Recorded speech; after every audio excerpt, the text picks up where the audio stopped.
Welcome to Sports and Songs, another episode here. We're on season 4, episode 2. This is the sports edition today. We're your hosts, Dan and Andy. Today is 11/21. We're November 21st today, 2022. We're in our 4th season. And Andy, we've got some good sports to talk about today. The World Cup just got underway for soccer, for the soccer fans out there. Yeah, football. It's a football-only edition, basically. Football fans out there. College football, World Cup football. College football's nearing the end of the season. The NFL, the Vikings just got crushed yesterday at home against Dallas, but are still 8-2. But I've got a trivia question. One thing to say about the Viking game real quick.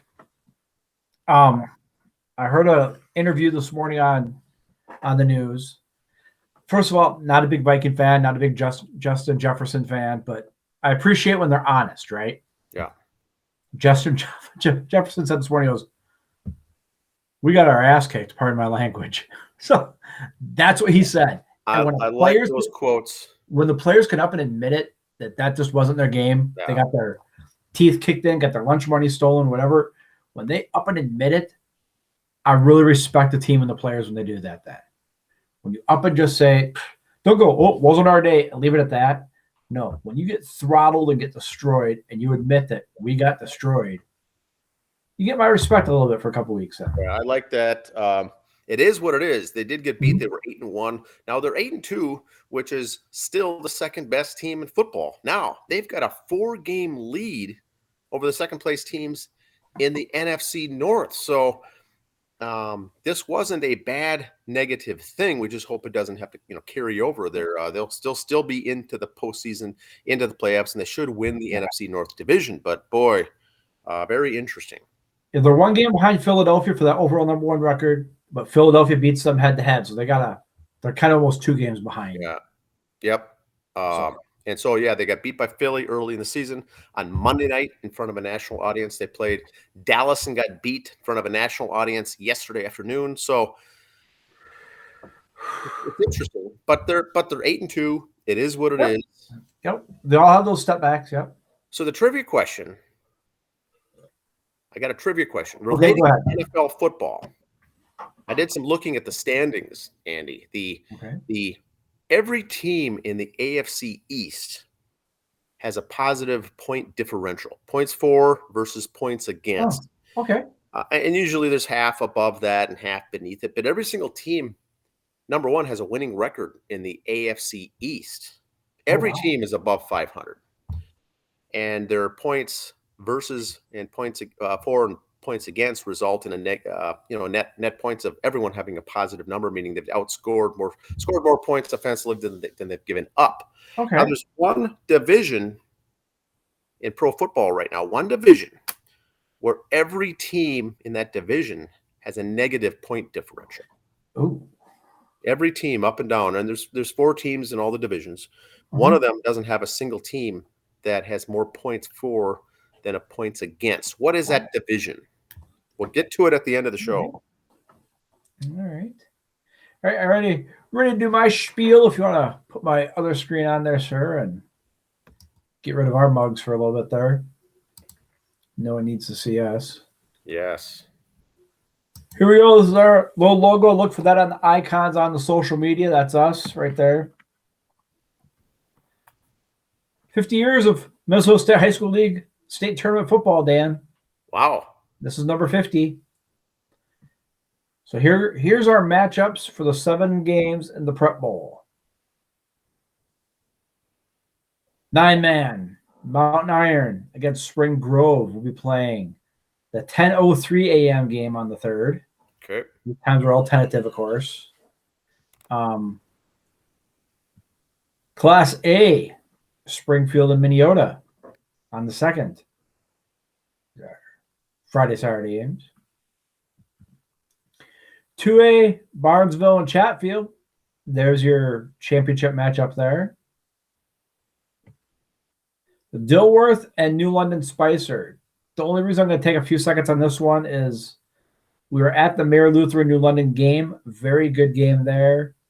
And the Dilworth one, which was the game right before it, I know it's hard to say this, but 7-16 the game was closer than that because it was 7-7 into the fourth. So that was a close game.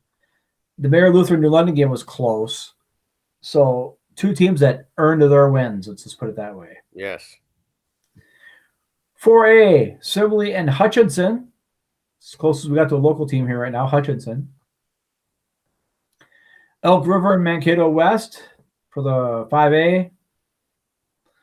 And the large city schools, Maple Grove and Rosemont. Rosemont in the championship game there. So that should be good. All these should be good. They all should be good games. Yep. Good. Beavs. We talked a little Beaver sport here. Soccer team did lose in the quarters there, so the soccer season's over for the gals. 2-0 to Ferris State. And so there's the Final Four. Ferris State does go to the Final Four, so the Beavs were that close. Wow. So close. Talk a little Beaver hockey now. There we go. The boys had the week off. They got the Sioux this weekend, or the Hawks, or the Chicken Hawks, or whatever they're called, at Bemidji and Grand Forks. What's referred to as a home-and-home series. They'll have Bemidji first, and they'll go over to Grand Forks. Then they come down first week of December. They'll be they'll be at home starting the CCHA season against St. Thomas. And there is the CCHA standings right now. The Beavs sitting right there at 3-1-2 in conference play, 5-3-2 overall, holding their own in conference play. And SIC, which is also Beaver stuff, it's not going to be one thing, that's football. They advance on 31-7 with a win over Winona State. Now, remember last year we said it was the Beavs' first time they'd ever won their division in 100 years. Okay. Figured they would have found lightning in a bottle first. Nope, they did it last year. They did it this year, of course, so back-to-back. But this year, this was the first home game in the program's 96-year history. And for the longest in 82 years, this is their longest consecutive winning streak at 10. Boy, that is tough. Yeah. In football, a 10-game winning streak is unreal. Yep. They're top 20 as of the 14th of November. They're in the top 20 there. So congrats to them. And here's where they advance on the brackets. Like I mentioned last week, they'd play Anglo State down in Texas there. It's always the high seed team hosts. And bottom bracket, Colorado College of Mines or School of Mines will play Minnesota State. So that should be a good game there too. Number 2 and 3. Here we go. They got Anglo State, and here is the top 20 rankings. Anglo State is number 2 overall. They usually break it in 4 regions, but when you combine them all, they're number 4. And there's the Beavs at number 19. So they're holding their own. Some Beaver basketball. We'll touch on that here real quick. Boys are 4-1. Their only loss was last week on the 15th at Concordia by 1 point, 76-77.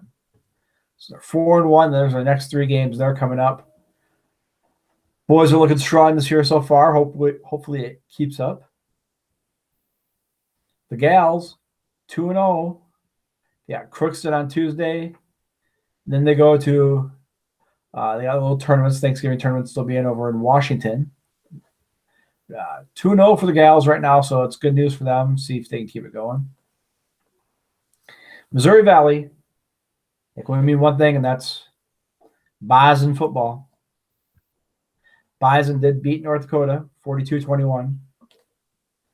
And they advanced. They get a first-round bye because they were the 3 seed overall picked for the FCS tournament. So they'll play the winner of the Southeast Missouri State-Montana game. And that will be in Fargo. Best record gets to home field there. Now, as you see, only 3 teams made it out of Missouri Valley. The Bunnies got the number 1 seed overall. The Bison were number 3 overall. And North Dakota got what's referred to as an at-large bid. So they just seed the first 4 teams or first 8 teams and go after that. You look at the conference records there. Youngstown State had the same record as North Dakota, and Northern Iowa was just same conference, game behind overall. But the FCS is getting tough to get in. And there's the bracket for the Bison.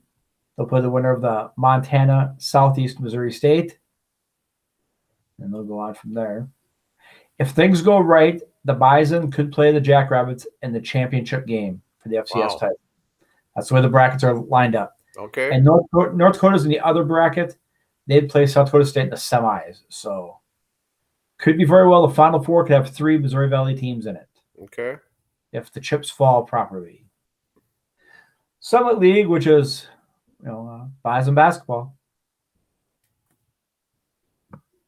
There's the guys. Took them on the chin against Indiana State. Then they took it out on Crown College.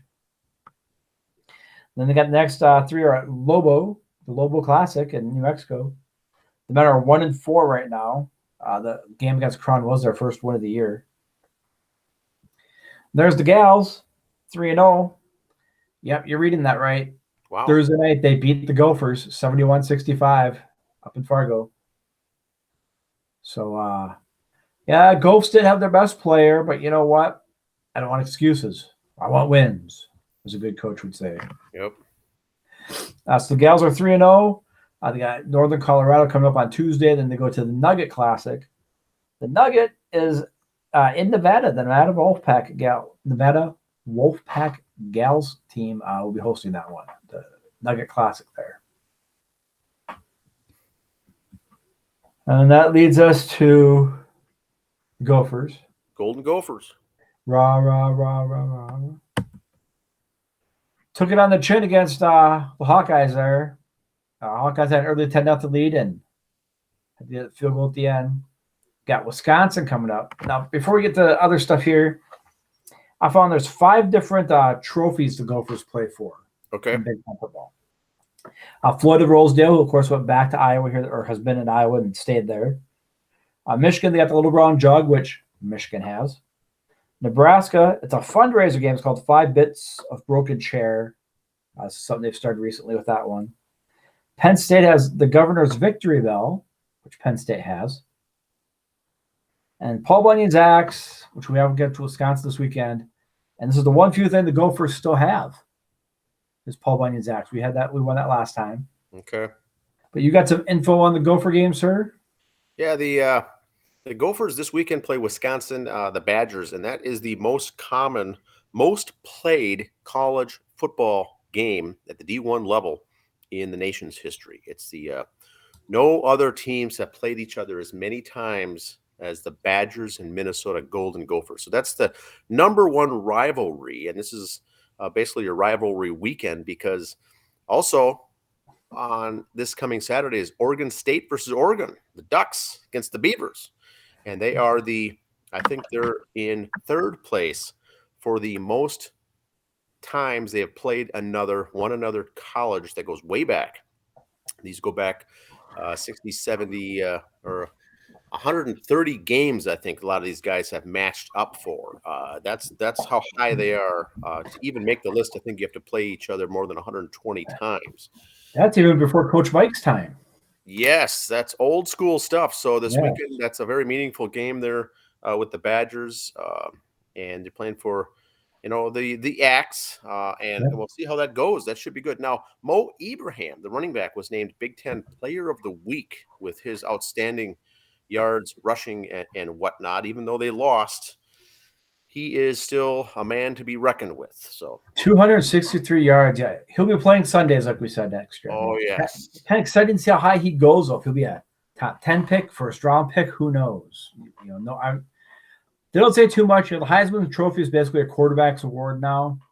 I think after the bowl games, they'll start dropping more names besides quarterbacks. We'll hear where Mr. Mo will go. Yeah, I'm guessing first round.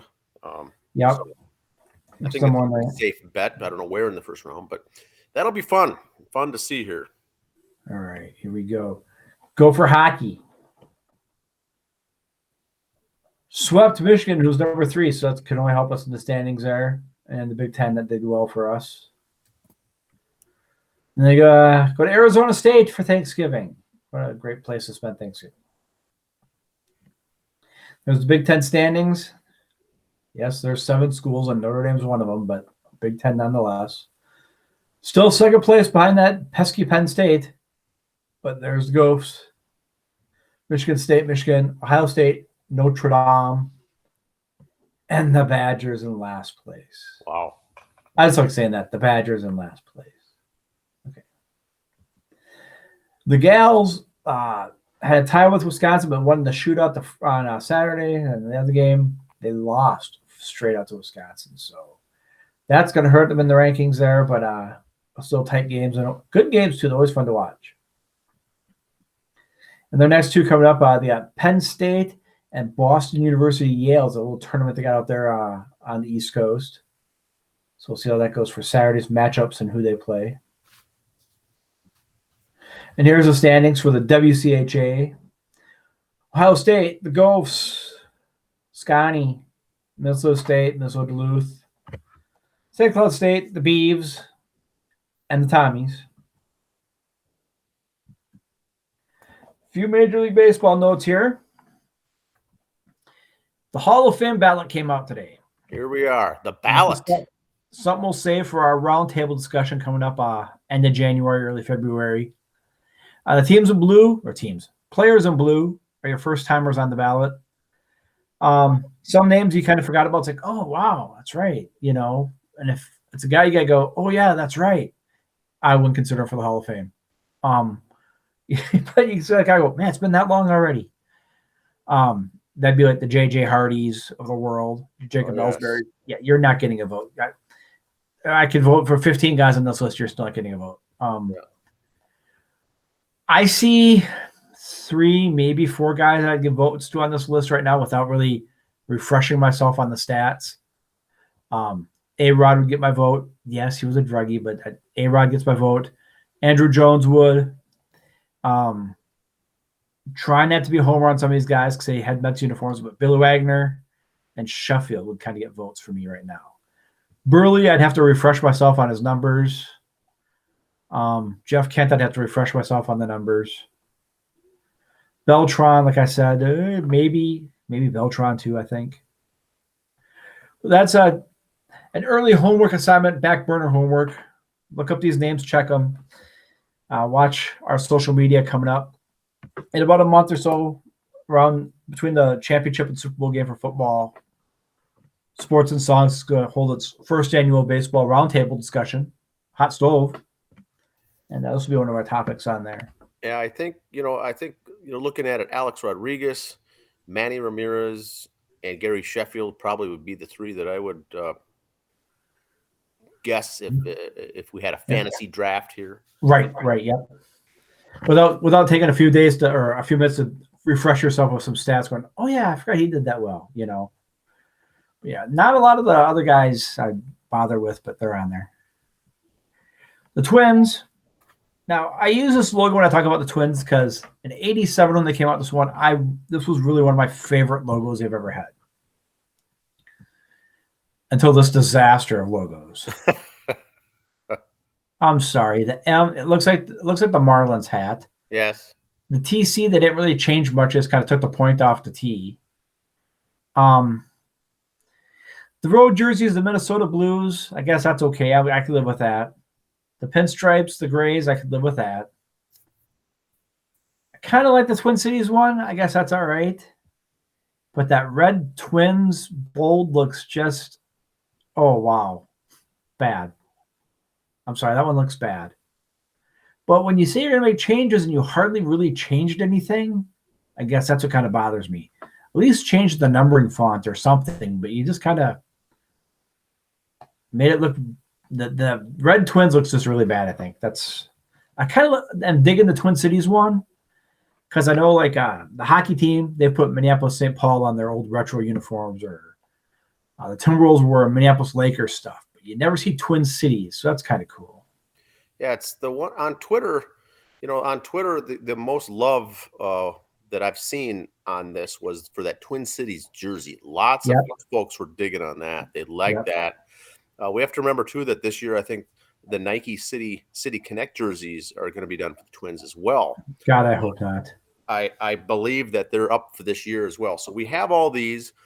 The jerseys themselves are different enough that I think the uniforms are a big enough change. The TC, as far as the logo, that we're waiting for this big change to come out, it was just a tweak. All they did was really tweak the TC.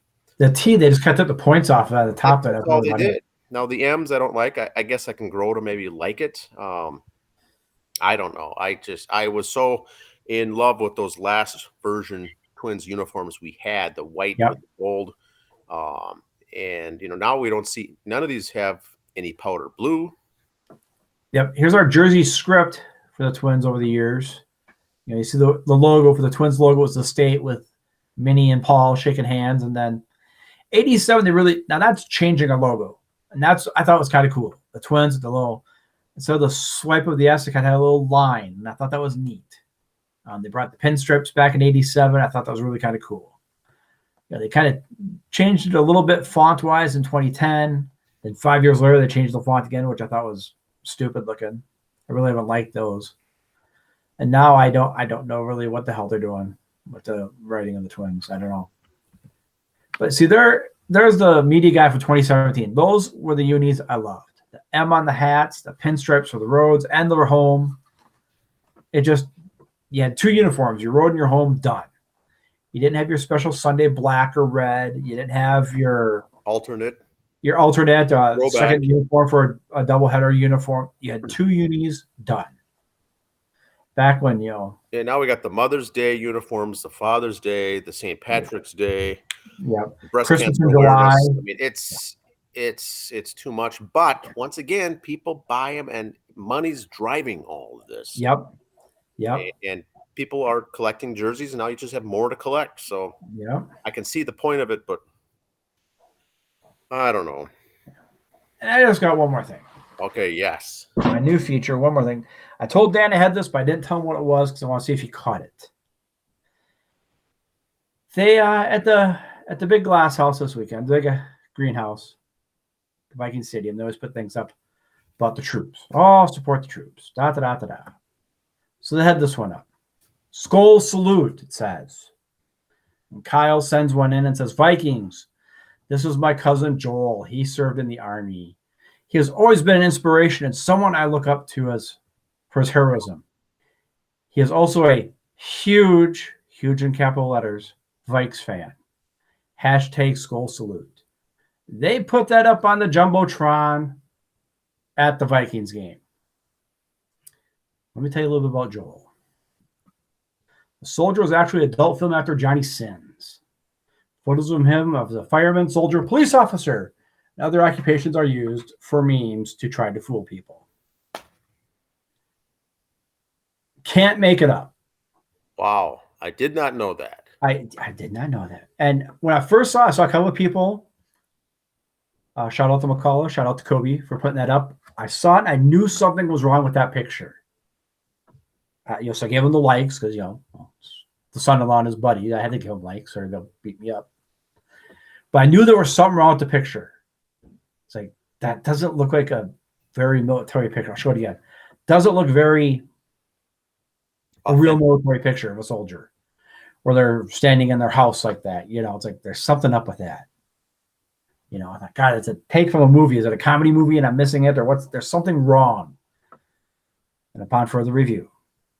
Yeah. Big fan, a big Vikes fan, this heroic image. Yes. A well-chiseled face, man, in the military. It all just ties in together. Been my inspiration. My inspiration for his heroism. And a huge in capital letters, Vikes fan. Skull salute.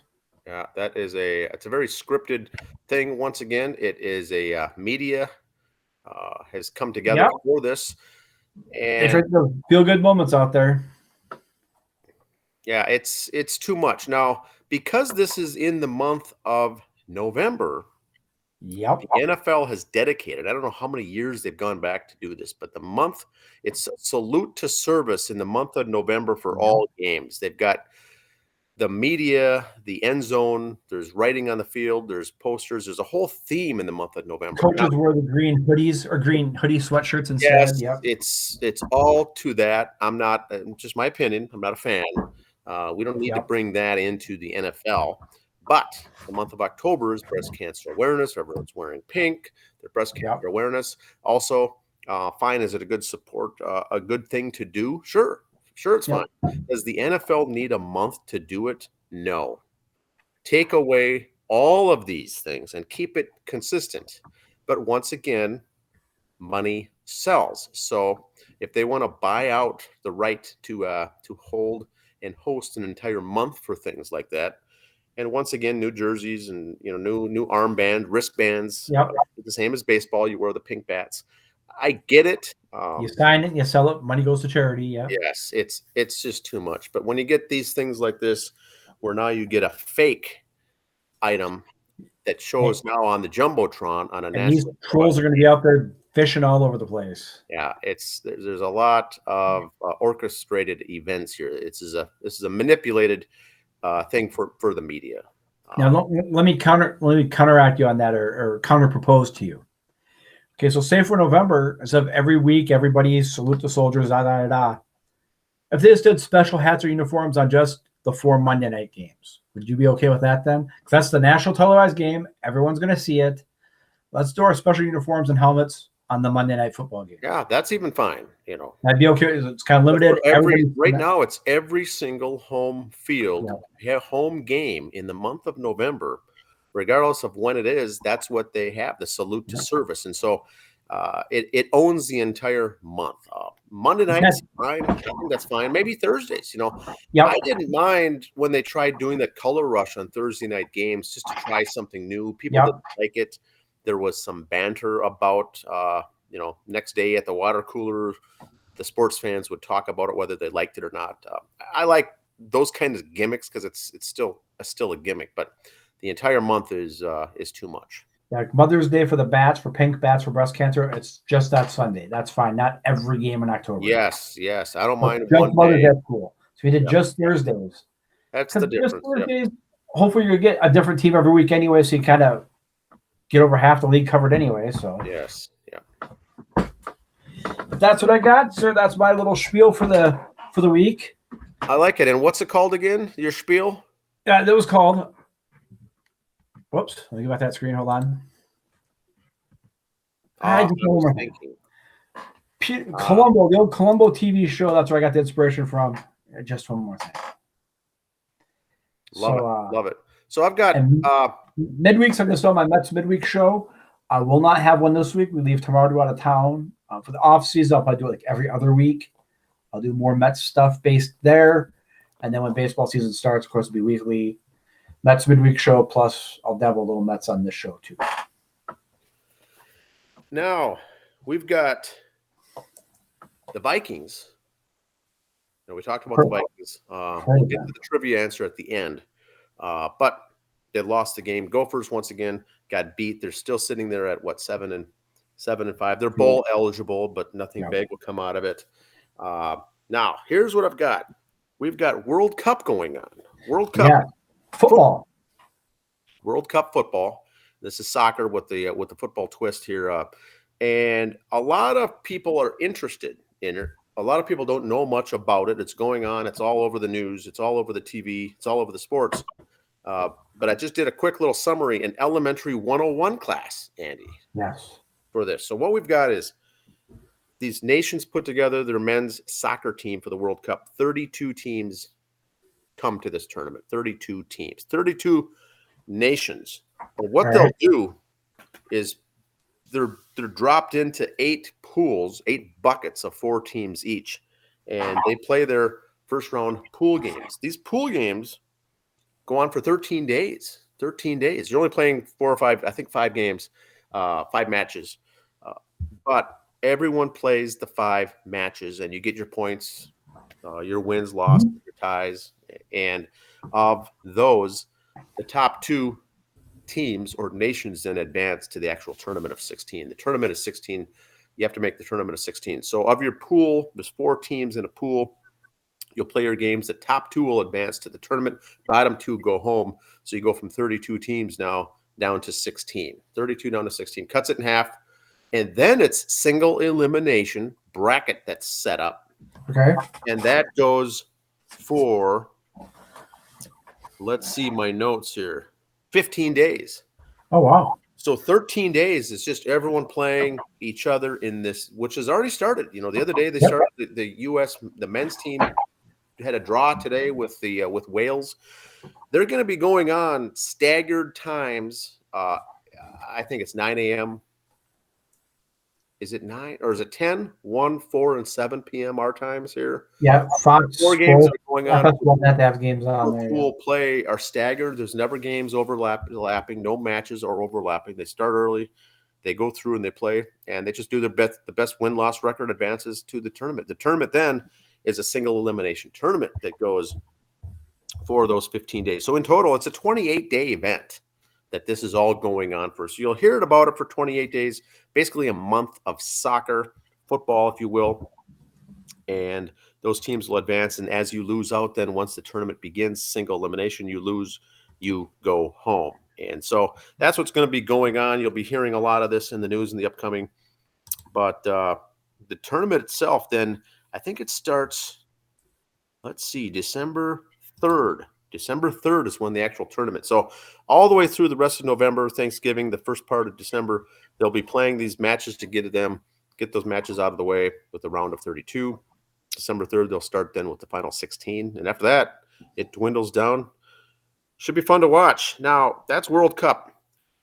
Prep Bowl, we've covered. Vikings, Gophers, we've covered.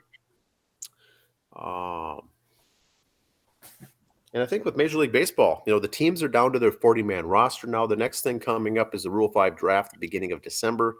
We've got Prep Bowl, not this weekend, but the following weekend. Yep.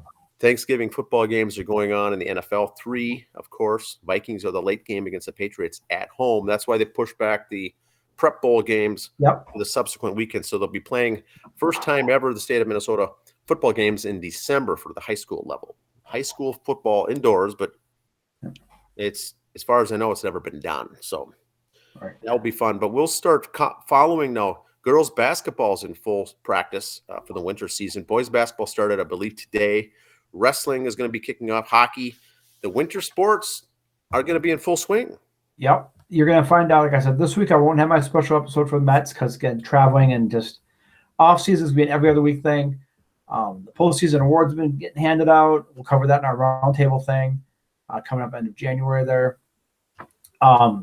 Free agency signings. There's still a lot of rumors going around about Verlander going to the Mets or the Yankees or the Red Sox. There's talks today now. The Yankees have asked to see the medical records for DeGrom. I saw that. Yeah, that was kind of hard for me to stomach. That could be bad. I might have to be on to watch if that happens. I don't know. Well, we'll see what happens with all these free agent movements. There's a couple websites I saw that really dedicate their whole offseason to all the movements. So you can track. There's trackers for all these websites for offseason baseball, hot stove. Back to the football prep.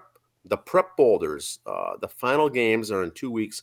We at Sports and Songs here are going to do a special bonus episode and bring in Kip Kovar, Herald Journal, from the Herald Journal. I'm going to bring him in and do a preview of each of these games with him on a special bonus episode. He's very good in covering high school prep sports, any and all sports. He's also very good in town ball baseball. But we're going to go over those 7-game matchups one by one, show you may be interested in watching or sharing with others here before those games take place. We'll do an interview with him, bring him on, and go through it one by one. It should be interesting. Cut through them. We can officially call him a close personal friend then after that.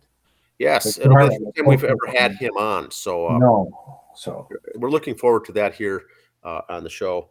That's all I've got. Now, the trivia question is a time answer. The trivia answer.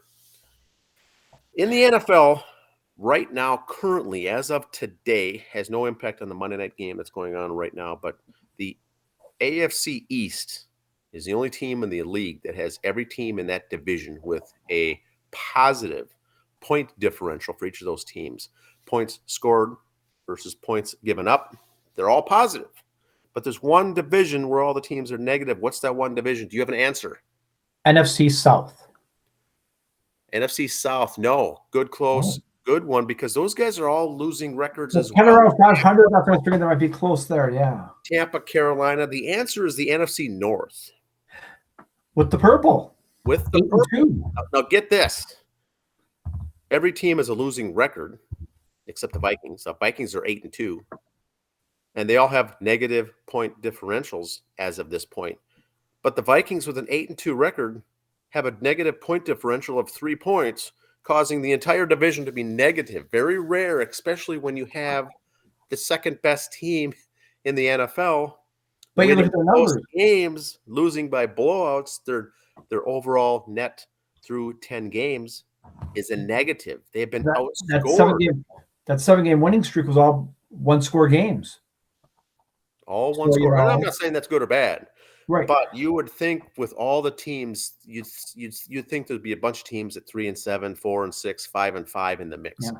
An 8-2 team has more points given up than points that they scored, and that's the trivia answer for this week. And that proves one point I've always said. They've had a lot of close games. Good teams win close games, and they're 8-2, so they got to be a good team to be one of those close games. Yes. I hope they shrug off this loss because, like I said earlier in the show, they have a 4-game advantage win, 4 games ahead in the division. So you're looking at a team that it may not be too well liked right now in the fan base, but they're going to win that NFC North, I'm guessing. Yeah. They're going to be a very high seed in the NFC tournament, and other than Philly and maybe San Francisco, they could go deep. They could run the table. They could make. Who knows if this is the year the Vikings go to the Super Bowl? I'm not saying that, but you never know with the competition. This is a good squad. They did not play good Sunday. New England's coming in hot. They had that game against the Jets in the cold. I don't know if you saw the tail end of that game. We finally got to watch it here locally when they mercifully finally took the Viking game off the TV. New England and the Jets tied 3-3. Minute to go. Jets punted away. New England returns the kick to the house. Yes, I did. So I did see that. They end the game on that as clock time's running out. What better momentum to come on a short week than that for New England? So if you're gonna play the stereotypes and play the cliches, New England's coming in great and hot right now. We just got our lunch money stolen from us, so it's going to be different. I mean, so which means the Vikes will win easily. You never know, but it'll be a good test. Yeah. Number one, because New England's coming in hot. Number two is how do the Vikings bounce back after that defeat? Now, keep in mind the Vikings play the Jets down the road, who's good this year. The Giants are yet on the schedule. Besides, both those New York teams are good. And there's a 17-game schedule. So are there Miami on the schedule too? Miami, they already played and won. That's right. They already went down Miami once. Yeah, I knew they played that division. You're right. They beat Miami. So the remaining games, other than a couple of those, are very winnable. But even if they lose 4 games, they're 13-4 is where I think they could end up. Yeah, and that'll still be one of the top teams in the NFC. So. And interesting thing, the announcers will bring it up, especially if we get, it's NBC, so we're get stuck with Collinsworth. It's going to be the old vet, Belichick against the rookie head coach. So, they're going to play that every second they can. Oh, I'm sure. No matter how the turnout goes, it'll be the veteran and the rookie coach.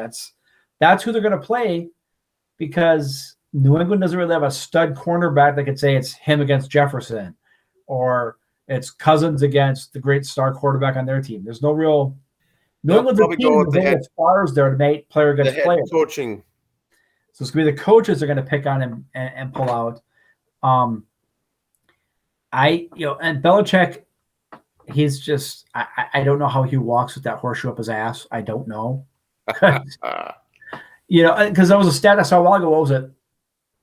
They're like a game or two above 500 in 4th place in their division, but still making the playoffs.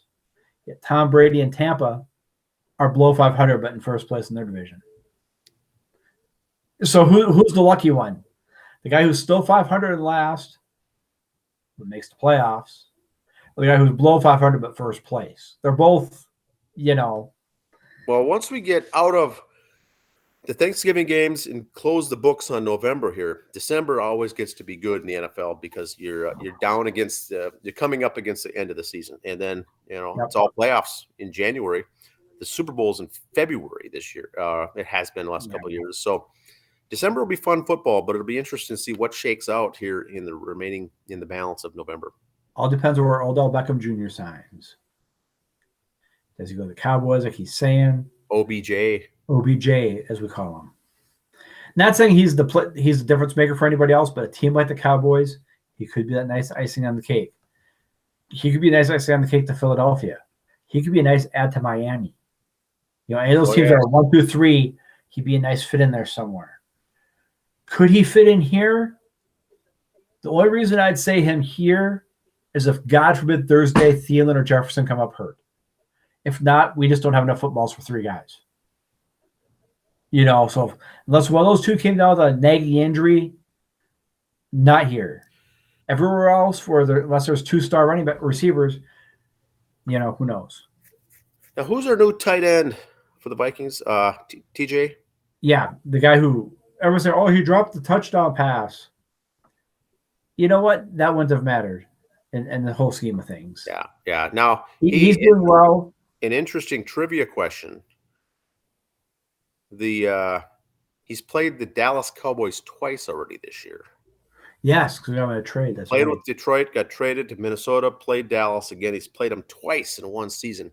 Didn't think that was worthy enough of a trivia question, but it was an interesting thing to note nonetheless. Well, there was one player last year, I remember, he got traded and never had a bye week and played all 17 games. Yes. We had that last year. Remember that. We talked about that. Christian Watson, Green Bay Packers receiver last 2 weeks, said very good weeks. Former Bison, number 1 pick by the Pack this year. So horns up to him. There's been some guys in Major League Baseball in 162 game season also finished the year with 163 games played. No injuries and a trade. Where you get traded. Yep. You get traded on an off day, next day.